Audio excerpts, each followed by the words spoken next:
اپنی پرواہ نہیں ہے اور دوسروں کی فکر ہے، اور خصوصاً رب تعالیٰ کو راضی کرنے کی فکر ہے۔ اللہ تعالیٰ نے ایسی ہی شخصیات کے بارے میں سورہ حشر آیت نمبر 9 میں فرمایا ہے، وہ دوسروں کو اپنی ذات پر ترجیح دیتے ہیں، خواہ خود فاقہ سے ہو، اور جو شخص اپنے نفس کی حرص سے بچ گیا تو ایسے ہی لوگ کامیاب ہیں۔ یثرب کی بستی کھجوروں کی بستی تھی، جو نبی کریم صلی اللہ علیہ وآلہ وسلم کی آمد کے بعد اب مدینہ النبی کہلاتی ہے۔ اس میں ہر طرف مختلف باغات تھے، ایک دوسرے سے ملے ہوئے تھے، ان کے مختلف مالکان تھے۔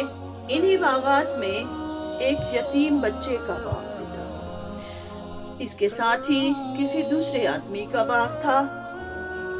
کھجوروں کے درخت کچھ اس طرح سے آپس میں ملے ہوئے تھے کہ آندھی اور بارش میں کھجوریں نیچے گر پڑتی تو آپس میں تمیز کرنا مشکل ہو جاتا کہ یہ کس درخت سے گری۔ یتیم بچے نے سوچا کہ میں دیوار بنا لیتا ہوں تاکہ کسی قسم کا جھگڑا نہ ہو۔ جب دیوار بنی تو ہمسائے کا ایک درخت درمیان میں آ گیا۔ یتیم بچہ ہمسائے کے پاس گیا اور کہنے لگا، آپ مجھ سے اس درخت کی قیمت لے لیں تاکہ میں سیدھی دیوار بنا سکوں، لیکن ہمسایہ نہ مانا۔ بچہ حضرت محمد صلی اللہ علیہ وآلہ وسلم کے پاس آ گیا۔ اس کا خیال تھا کہ حضور صلی اللہ علیہ وآلہ وسلم کہیں گے تو وہ بات مان لے گا۔ ہمسائے کو مسجد نبوی میں بلوایا گیا اور کہا گیا کہ درخت فروخت کر دے، لیکن وہ نہ مانا۔ آپ صلی اللہ علیہ وآلہ وسلم نے فرمایا، اپنے بھائی کو کھجور کا درخت دے دو، میں تمہیں جنت میں کھجور کے درخت کی ضمانت دیتا ہوں۔ اس شخص نے اتنی بڑی پیشکش سننے کے باوجود کہا، نہیں، میں کھجور کا درخت نہیں دوں گا۔ آپ صلی اللہ علیہ وآلہ وسلم خاموش ہو گئے۔ آپ بچے کی مدد کرنا چاہتے تھے۔ صحابہ کرام خاموشی سے ساری گفتگو سن رہے تھے۔ حاضرین مجلس میں سیدنا ابو دہادہ رضی اللہ تعالیٰ عنہ بھی تشریف فرما تھے۔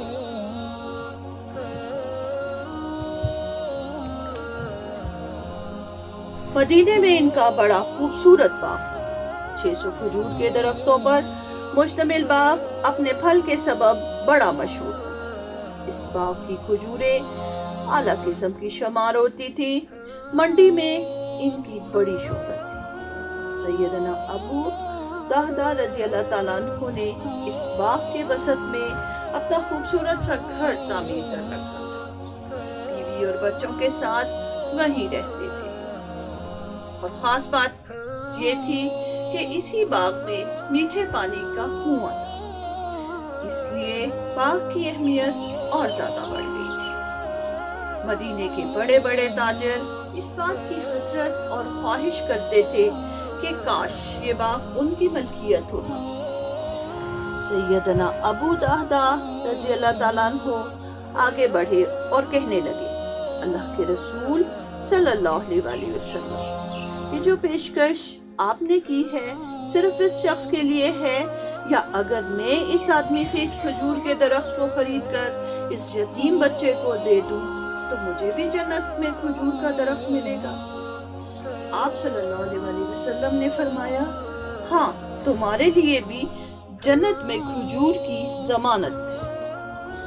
سیدنا ابو دہدہ رضی اللہ تعالیٰ عنہ نے ایک درخت کے عوض پورا باغ اس ہمسائے کو دے دیا اور درخت خرید کر یتیم بچے کو تحفہ کر دیا اور خود باغ اور گھر چھوڑ دیا۔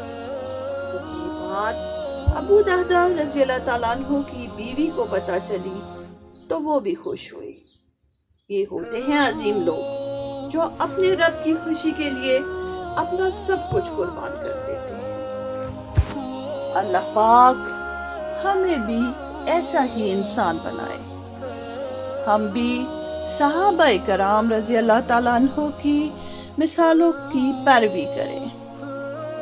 پیارے بچوں، آپ حضرت محمد صلی اللہ علیہ وآلہ وسلم کی زندگی کے بارے میں پڑھیں اور جانیں کہ ان کی زندگی کیسی تھی، اور اسی طرح صحابہ کرام رضی اللہ تعالیٰ عنہ کی زندگی کی مثالیں بھی ہمارے لیے مشعل راہ ہیں۔ ہمیں پتہ چلتا ہے کہ ہم نے زندگی کیسے گزارنی ہے۔ قربانی اور ایثار، یہ وہ پیاری خوبی ہے جو ایک مسلمان کی پہچان ہے۔ مسلمان لالچ نہیں کرتا، مسلمان تو اپنے بھائی پر فدا ہو جاتا ہے۔ ایسا ہی ایک واقعہ مجھے یاد آتا ہے کہ جنگ چل رہی ہے اور ایک صحابی زخموں کی تاب نہ لا کر زمین پر گر گئے ہیں۔ ایک شخص ان کو پانی پلانے آتا ہے تو وہ فرماتے ہیں کہ وہ دوسرا شخص زیادہ زخمی ہے، اس کو پانی پلاؤ۔ جب پانی پلانے والا شخص دوسرے شخص کے پاس پہنچتا ہے، وہ کسی تیسرے کی طرف اشارہ کرتا ہے کہ اس کو پہلے پانی پلاؤ۔ جب وہ پانی پلانے والا شخص تیسرے شخص کے پاس پہنچتا ہے تو وہ وفات پا چکا ہے، شہید ہو چکا ہے۔ جب وہ پانی پلانے والا شخص دوسرے شخص کے پاس آیا تو وہ بھی شہید ہو گیا، اور جب وہ واپس پہلے شخص کے پاس آیا تو وہ بھی شہید ہو گیا۔ یہ ہوتی ہے قربانی، یہ ہوتا ہے ایثار، اپنی پرواہ کیے بغیر دوسروں کا خیال کرنا، اپنی پیاری چیزوں کو، اپنی انتہائی ضرورت کی چیزوں کو دوسروں کو دے دینا ایثار کہلاتا ہے۔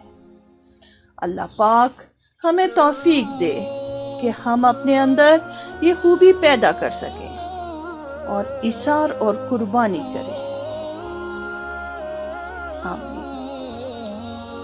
آج کے لیے اتنا ہی، اپنی رانوں کو دے اجازت، پھر ملیں گے کسی اور کہانی یا کسی اور واقعہ کے ساتھ۔